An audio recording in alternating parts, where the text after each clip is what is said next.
Let's start with the quick review of LODR, that is listing obligation and disclosure requirement regulation. Okay, so when it comes to a listing obligation and disclosure requirement regulation, this is a regulation that has been passed in 2016 by SEBI. Earlier, when your securities are being listed over the stock exchange, you have to get into an agreement with the stock exchange, and the agreement that need to be executed at the time of listing is known as listing agreement.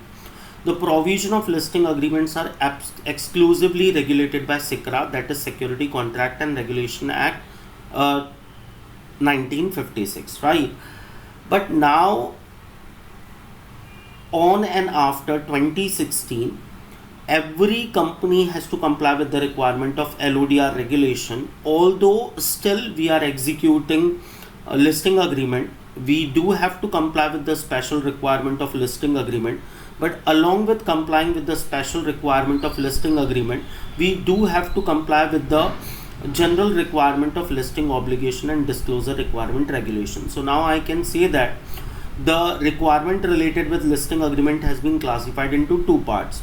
The general requirement has been laid down in LODR regulation, and specific requirement has been still the part of listing agreement, right students? Yeah. Along with that, we have gone through with the concept that applicability of LODR regulation. See, whenever we are talking about specified securities, the term specified security has been uniformly defined under SEBI regulation and Companies Act 2013. Whenever we do talk about specific security, we do talk about equity and equity related instruments, whether it is pure equity share with differential voting right, equity share with a special right, warrants which is going to be convertible into equity at a future date, convertible preference share and convertible debenture, or any other instrument which is going to be convertible into equity at a future date, will be classified as a specified security. If the company is coming out with the issue of a specified security, company has to comply with the requirement of SEBI ICDR regulation, right? Issue of capital and disclosure requirement regulation has to be complied with if the company is coming out with what? If the company is coming out with issue of specified security. But here under LODR, they have defined one more term that is known as designated securities. Whenever we are talking about designated security, it is quite very wider concept. Whatever security that could be listed over the stock exchange would be classified as a designated security. So if I would divide the designated security, I would divide it into following part. See, can I say that as designated security is a wider term, it even includes specified securities, means all equity and equity related instrument would come under the definition of designated securities, right? Along with that, all non-convertible instrument, whether it is preference share or it is debenture, it would come under the definition of specified securities. Nowadays, even mutual funds can come out with the issue of their units, and their units can be listed over the stock exchange, that is known as close-ended units. Okay, so even that units of mutual fund would come under the definition of designated securities. Even nowadays, there are specified companies working over here in India, like securitization company and all. So even if the securitization company will get their securities, that is known as security receipts or pass-through certificates, if they are getting their pass-through certificate or securities receipts listed over the stock exchange, that security will come under the definition of designated securities. So the term designated security is quite very wider. It includes any kind of security that could be listed over the stock exchange. Even if a foreign company is coming over here in India and they are issuing their equity share in the form of Indian depository receipts, what they have to do, they have to get their LODR complied duly, right? Means LODR regulation is going to be applicable on all entities, be it Indian companies, Indian ordinary companies, Indian special companies or foreign companies whose securities are going to be listed over the recognized stock exchange over here in India, whose designated securities are going to be listed over here in recognized stock exchange. Means LODR need to be complied with only if your securities are going to be listed over BSE or NSE, because over here in India there are only two recognized stock exchange, that is having nationwide trading terminal, that is BSE and NSE. So you have to comply with LODR regulation if your securities, be it Indian company, foreign company, if your securities are listed over here in recognized stock exchange having nationwide trading terminal, you do have to comply with the requirement of sebi LODR regulation, right?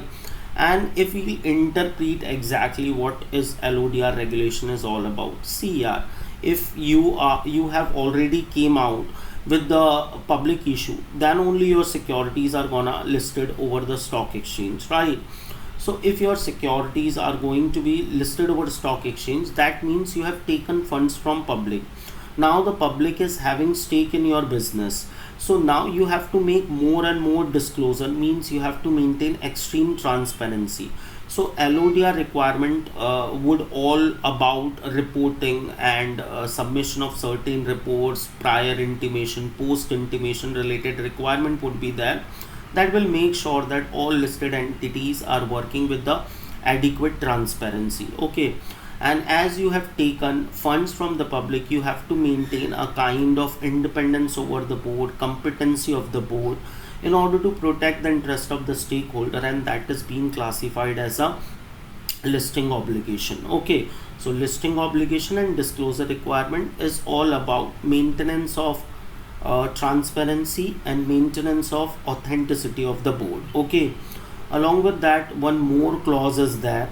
When it comes to listing of the security, whether your securities are listed at a main board or it is being listed at SME board, small and medium enterprise board, or even if it is being listed over innovators growth platform, you have to comply with the requirement of SEBI LODR regulation.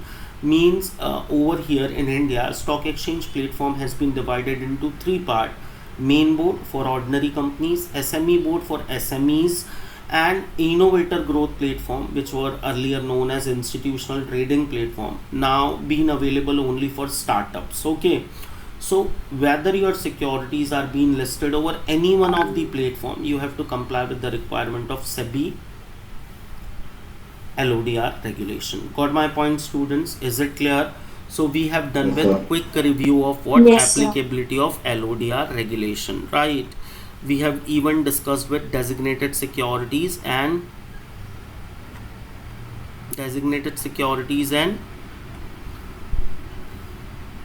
Specified security. Speak up यार, क्या करते हो आप लोग, फिर बोलते हो. फिर हम लोगों ने फिर पढ़ा था regulation 6. If we do talk about regulation 6 of LODR, that is a kind of very important recognition that has been given to the profession of company secretaries, right?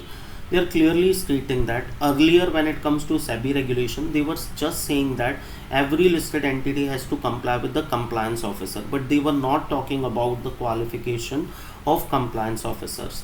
But now they are clearly stating that every listed entity on whom LODR regulation is being applicable, they have to appoint a full-time compliance officer, that is called whole-time compliance officer. Such compliance officer can only be the member of Institute of Company Secretaries of India, means a non-company secretary cannot become compliance officer. The first task that has to be taken care by the compliance officer, he has to make sure that on real time basis companies stick to the LODR regulation or any other regulation or securities law that has been applicable over the company.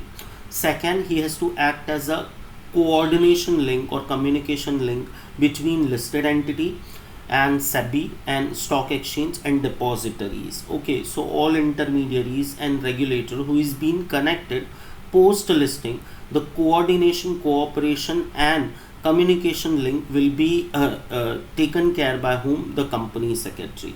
Even along with that, one more requirement or duty has been imposed on the compliance officer, and that is to take care of the investors grievances, to take care of the investors grievances. And the last duty that has been imposed on the compliance officer is whatever document, whatever report, whatever declaration that need to be filed under LODR regulation, it is going to be the duty of the compliance officer to file all such reports, requirements, details pertaining to the listed entity, and he should also make sure that whatever report that has been filed with the stock exchange is carrying true and authentic information related with the listed entity. Is it clear? If there would be any contravention of LODR regulation, if there would be any contravention in terms of taking care of the grievances of the investor, the person who is gonna responsible would be the compliance officer. That was regulation 6, right?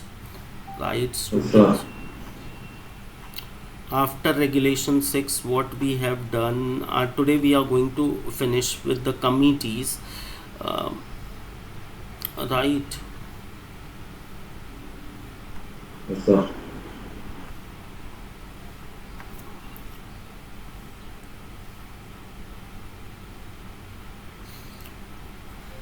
A very important regulation pertaining to number of directorship. So if we'll go through with the number of directorship, it is clearly stated that according to section 165 of Companies Act 2013, according to section 165 of Companies Act 2013, it is clearly stated that any person who is willing to become a director in multiple companies can become director in maximum 20 companies. In how many companies you can act as a director? 20 companies according to Companies Act 2013. Further, the second clause, they are clearly stating that at any point of time a person cannot become a director in more than 10 public companies. Maximum 10 public companies where you can become a director, right? So if we'll merge the clauses, we will get to know that being an individual, I can become a director in 20 companies, out of which maximum 10 can be a public company and minimum 10 can be a private company, right? Means 10-10 ka ratio can be there when it comes to public and a private company. I can become director in 15 private company, but I cannot become a director in 15 public company. Maximum number of public company can be 10. Third clause, they are saying that a private company which is holding or a subsidiary of a public company will be classified as a public company for the purpose of section 165. So even if I am a director in a private company which is holding or a subsidiary of a public company, it will be counted as a directorship of a public company. It would not be counted as a directorship of a private company, right? That is the provision of company law, right? Now further, they are clearly stating that at any point of time, a person willing to become a director in a listed company, he can become a director in a 7 listed entities. In 7 listed entities, remember that is regulation 17A of LODR regulation.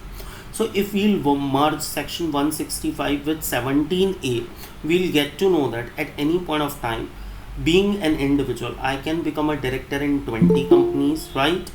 Out of which maximum 10 can be a public company. Out of 10 public companies, maximum 7 can be listed entities, right? Got my point, students? Further, they are clearly stating that if I am a whole-time director or a managing director in a listed entity, if I am a whole-time director or a managing director in a listed entity, in that situation, I cannot become independent director in more than 3 listed companies. Is it clear? Or listed entities.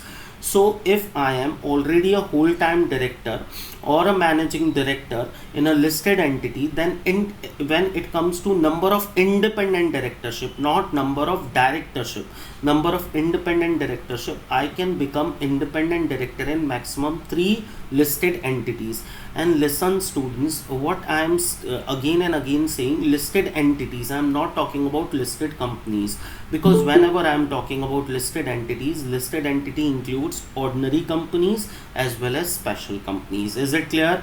So to sum up, we can say that at any point of time, I can become a director in 20 companies, out of which maximum 10 can be a public company. private company which is a holding or a subsidiary company will be classified as a public company. At any point of time I can become director in 7 listed companies, but when it comes to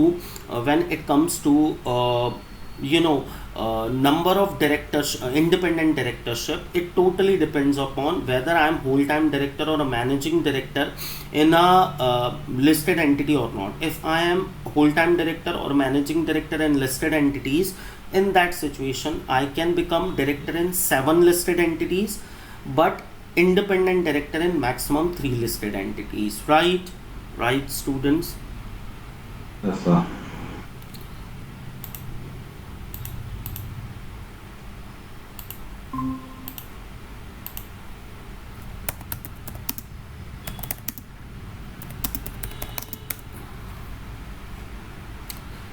Manageable as students? Yes, sir. A- After that we have done with one more important requirement, that is regulation 24. Regulation 24 clearly states that in how many committees a director can be associated, in how many committees a director can be associated. So whenever it comes to number of committees, at any point of time a director can become member in 10 committees. Member in 10 committees. In how many committees a director can become a member? 10 committees, right? And in Yes, how sir. many committees a director can be acted as a chairman? So a director can acted as a chairman in maximum 5 committees. And how many committees a director can act as a 5. chairman? 5 committees. But over here committee means only 2 committees. The first one is audit committee, the second one is stakeholder relationship committee. Only 2 committees need to be considered, that is audit committee and stakeholder relationship committee. According to LODR regulation there are 4 committees: risk management committees and NRC. Risk management committees and NRCs. Risk management committees and NRCs are also there. But when it comes to counting the 10 committees or 5 membership, right?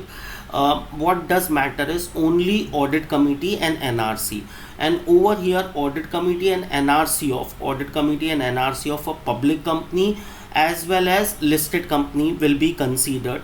Audit committee and NRC of foreign company, private company and section 8 company need to be ignored. Right students? Is it clear?